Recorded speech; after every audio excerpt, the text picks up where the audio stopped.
روضہ رسول صلی اللہ علیہ وآلہ وسلم پر ایک عرب دیہاتی حاضر ہو کر رب سے کچھ یوں دعا کرتا ہے. اس کے مانگنے کا انداز دیکھیے، الفاظ پر غور کیجیے، الفاظ پر غور کیجیے. یقین جانیے رب سے مانگنے کا بھی ایک خاص فن، انداز اور ڈھنگ ہوتا ہے جو کہ اس گاؤں کے رہنے والے عربی سے سیکھنا چاہیے. اے اللہ، یہ آپ کے حبیب صلی اللہ علیہ وآلہ وسلم ہیں، میں آپ کا غلام ہوں اور شیطان آپ کا دشمن ہے. خدایا اگر تو مجھے بخش دے گا تو تیرا حبیب صلی اللہ علیہ وآلہ وسلم خوش ہوگا، تیرا بندہ کامیاب ہوگا اور تیرا دشمن غمگین ہوگا.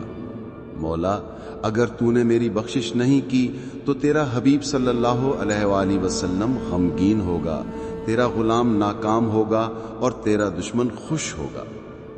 الہی تیری شان اس سے بڑی ہے کہ تو اپنے حبیب صلی اللہ علیہ وآلہ وسلم کو غمگین کر دے، اپنے بندے کو ناکام اور اپنے دشمن کو خوش کر دے. میرے پروردگار، ہم عرب ہیں، ہمارے یہاں جب کوئی سردار فوت ہو جائے تو اس کی قبر پر غلاموں کو آزاد کیا جاتا ہے. یہ تو تمام جہانوں کے سردار محمد الرسول اللہ صلی اللہ علیہ وآلہ وسلم کی قبر ہے، بس یہاں مجھ غلام کو جہنم کی آگ سے آزاد فرما دے، آمین. میں نے یہ دعا سنی تو دنگ رہ گیا. پھر ان سے بات کی، میں نے اپنی عمر بتائی اور ان کی عمر پوچھی تو معلوم ہوا وہ 95 برس کے تھے اور ان کی والدہ کا انتقال 105 برس کی عمر میں ہوا تھا. میں نے ذرا ہچکچاہٹ سے پوچھا کہ اچھی صحت کا راز تو بتائیں.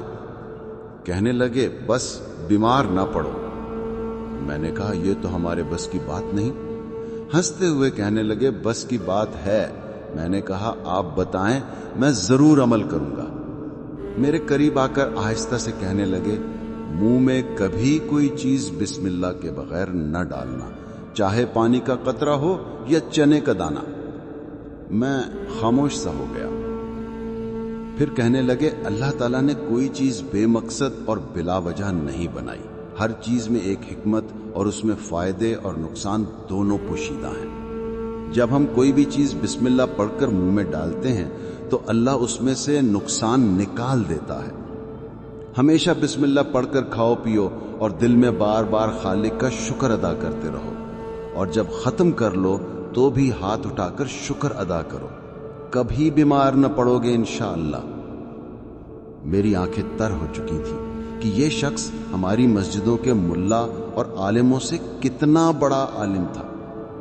خیر دیر ہو رہی تھی، میں سلام کر کے اٹھنے لگا تو میرا ہاتھ پکڑ کر کہنے لگے کھانے کے حوالے سے آخری بات بھی سنتے جاؤ.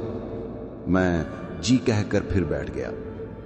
کہنے لگے اگر کسی کے ساتھ بیٹھ کر کھا رہے ہو تو کبھی بھول کے بھی پہل نہ کیا کرو، چاہے کتنی ہی بھوک لگی ہو.